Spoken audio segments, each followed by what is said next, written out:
Hey everybody, it's Mike, aka That Reseller Guy. Today is Thursday, it is the 12th of May. So today, actually, I want to talk about antique booths. I haven't talked about antique booths in quite a while. I do talk about my antique booth in general on my channel, about some of my sales, some of the things that I'm buying and selling out there.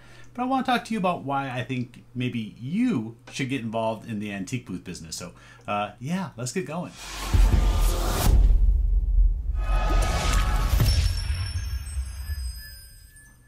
All right, like I said, I love the antique booth I've been at. I've been out at the Brass Armadillo out in the west side of the valley here in Arizona, and I've been out there for many years now. 5-6 years I've been out there, maybe even longer. I can't remember. It seems like forever. Now, I call it an antique booth. It is an antique mall, but in my case, it's a collectibles booth. I don't sell antiques per se. I sell sports cards, sports collectibles, pop culture items, and other collectibles like that. So I kind of have my booth split in two, and at the end of this video, or at some point in this video anyways, I will show a little walkthrough when I went to my antique booth the other day, or my collectibles booth. I need to keep saying collectibles booth. I need to stop saying antique. Anyway, so when I went in there, I hadn't been there for about 2 weeks. It's been a little longer than I like to go. 7 days to 10 days is about where I want to go.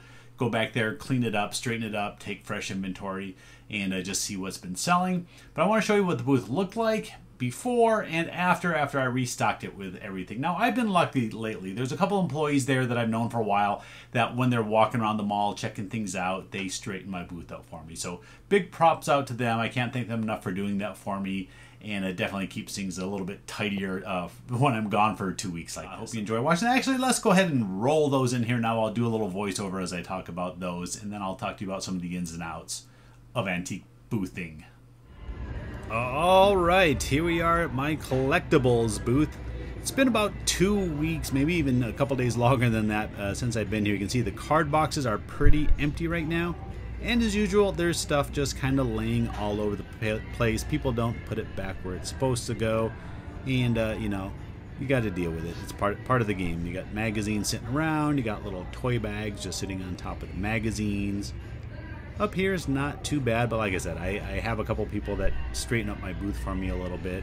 A few things like out of place, but not too bad. Now here it is after I've stocked it all up. You see I got some more Funko Pops. I got some from the office here. I actually bought those for $5 each at a different collectibles booth at a different mall. Put them in mine for 12. A couple new games in there.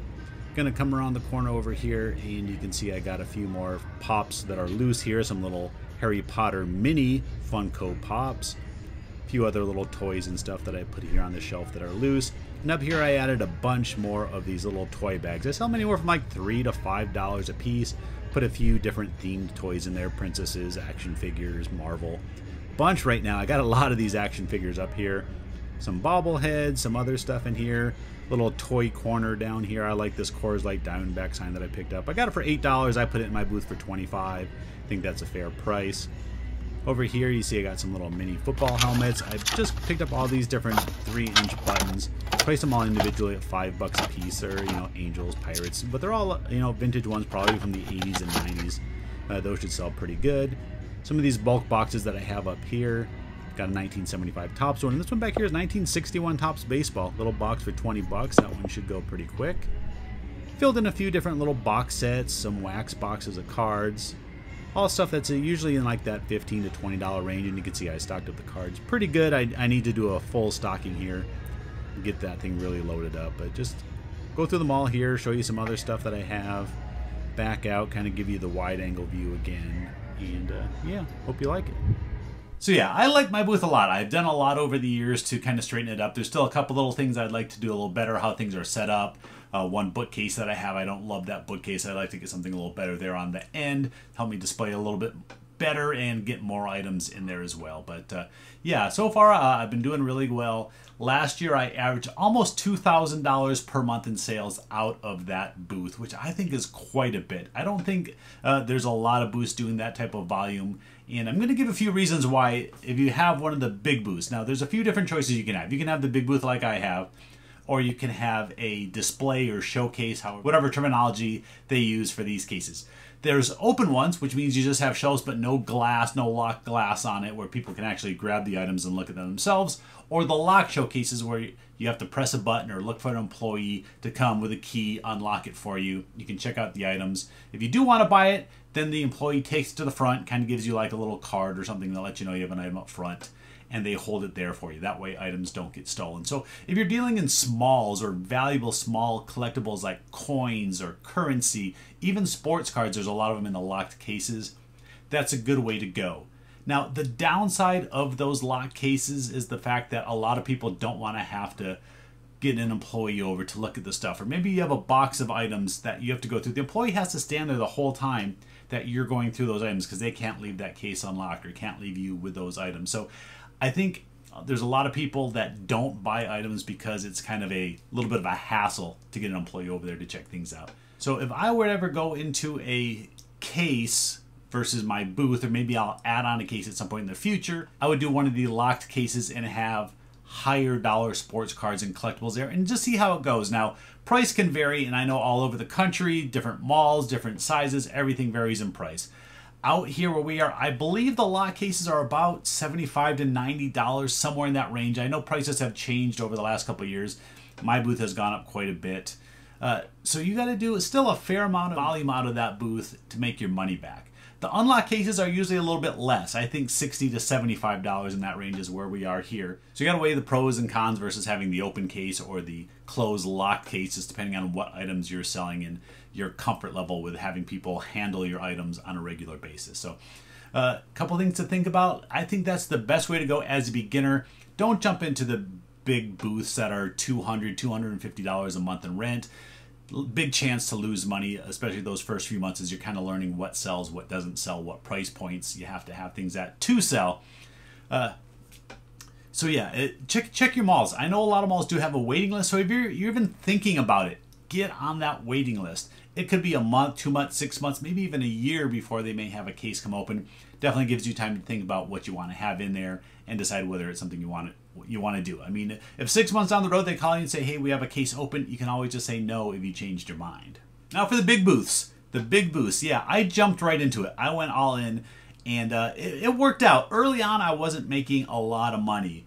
My booth, when I first went in there, I believe I was paying like $180 a month for the rent on that. It's gone up every 6 months to a year. They've raised the rates a little bit. I believe now I'm paying about $225 per month. I believe it's about 10 feet by 8 feet or 8 by 6, somewhere in there. I haven't measured it in forever. I don't know if I've ever measured how big the booth is. I'm sure they told me when I first went in there. But yeah, it's fairly large. You saw in that video that it's a pretty big booth. Just make a U with the items that I have. Some people will put an aisle down the middle to get more items in there. I don't want to do that. I want to keep it clean and clutter-free. So what's selling for me and why is it selling? And I'm gonna, at the end of this, I'm going to give you my number one big pointer for a successful collectibles booth or antique booth if you want to have antiques. But for me, the number one things that sell for me, again, I'm selling sports and pop culture related items. Sports cards right now, the market is really hot, and I sell mainly $1 cards, but I put good quality players in there. I'm not trying to put commons and junk and make people buy stuff that isn't worth a lot of money. I put a lot of local teams cards. The Suns, the Diamondbacks, the Arizona Cardinals, all those teams sell great dollar cards, sometimes even $2 and $3 cards for the big players, like we'll say Devin Booker here. The Phoenix Suns are doing really well in the playoffs right now, so his cards are hot. I put them in my booth. They don't stay there at almost any price point. So if you're in Chicago, load it up on Bears and Cubs and Blackhawks and all your local teams. Wherever you are, make sure you have local teams cards there and make sure you have them separated. Don't just throw them in the box with everything else. Have it, hey, this is my Chicago teams box. They will sell. The next best thing that sells for me actually still is Funko Pops. A lot of people think that the pop market is dying, but it's still pretty strong. Again, as long as you price things correctly. As I walk through the mall, I check other dealers all the time to see what they're selling theirs for, and they're trying to get $12, $14, $20 and up for some of their Funko Pops. I try to keep mine in that $10 range. I can find them all the time for $2, $3, $4, $5 at the most. Keep them in that $10 range. Occasionally, I will put a nicer one in there at $15 or $20, but it's going to be something pretty cool like Deadpool, Spider-Man, one of the ones that's limited, maybe an exclusive to one of the stores, that's definitely going to make people want to buy those. So don't be afraid of Funko Pops. People still love those. And I'll say the third best thing that sells for me is bulk lots of Pokemon, Yu-Gi-Oh, and Magic the Gathering cards. What I do with these is I get like a little 100 count box. Let me show you the little box that I use for some of them. It's these here. They're clear, and the reason why I like these is people can see the card on the top and the bottom. And a lot of times I'll put make sure that I have a Pikachu in there and one foil card. And I'll put this box that'll have about 80 Pokemon cards in there, and I'll sell it for $10. I do some larger boxes as well, where I'll just put in a cardboard box, and I call it my Pokemon Mega Box. And I put 10 foil rare cards and about 200 other assorted cards in there, and I sell those for $25. I sell these all the time. Every time I take them in there within that 2-week period before I go back, they're all sold out. I'll do 3 or 4 of those every time I go out there, and they sell like hotcakes. So the $25 box, I'll have a little bit more into as far as cost, because I have to make sure that I keep so many of those foils in there. These boxes here, very low cost into them. Sell them for $10, and a lot of times I'll have more cost into these little plastic boxes than I do into the cards. So yeah, like I said, I do those with those 3 specific, Yu-Gi-Oh, Pokemon, and Magic the Gathering. And every single month, those little kind of mystery boxes or just bulk packs, because there's so many kids that walk through, Mom, I want something. I'm being good today while we're at the antique mall. I'm not complaining. Will you buy me a $10 box of Pokemon cards? And yes, they do. They want to keep their kids happy and quiet while they're walking through the mall trying to check things out. All right, I'm not sure if I had any rhyme or reason or pattern to how this video went today, but I hope it gives you a little idea of what you can do and what you can make out at a collectibles mall or an antique mall. It's a great way. The thing that I like the most about it is I call it a semi-passive income, because like I said, I'm doing about $2,000 a month in total sales out there, and I probably spend only a few hours per month doing that. Most of that time is driving out there, because it's about a half-hour drive each way for me to get to where my booth is. But if I can give you one tip, the best tip you can have as far as collectibles malls go or antique malls is pricing. I go through these all the time, whether it's at my collectibles and antique mall or other ones that are around. I always like checking these things out, and I really check to see how people are pricing their items, and the majority of the time they are way, way, way too high. Items that I sell for $10, I see other places at $20 and $30. It's kind of crazy. People are trying to get eBay prices and higher than what I sell them at. Maybe you're saying, Mike, maybe you're selling your stuff too low. Maybe you're selling too cheap. Sometimes. Maybe I am sometimes. But I want people to come to that mall specifically because they want to go check out to see what I brought back that week, and that keeps people buying from me. And I have people tell me all the time that they come back and buy sports cards, or come back to see what sets or what boxes or what Funko Pops I put in my booth. So number one key of anything is pricing. Keep things affordable. Let them think that they're getting a good deal, or let them get a good deal. Look at the price on eBay. If the price is $15 on eBay, maybe sell it for $10 or $12 at your booth.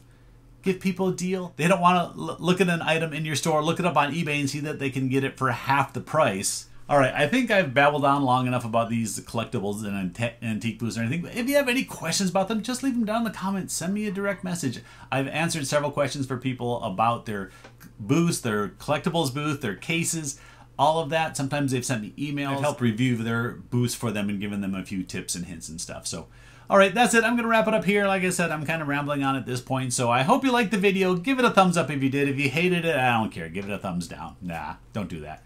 Anyway, thanks for watching. Have a great weekend. I know it's only Thursday. Got one ready to go, but I still want you to have a great weekend. And yeah, that's it. Thanks for watching. See you next time.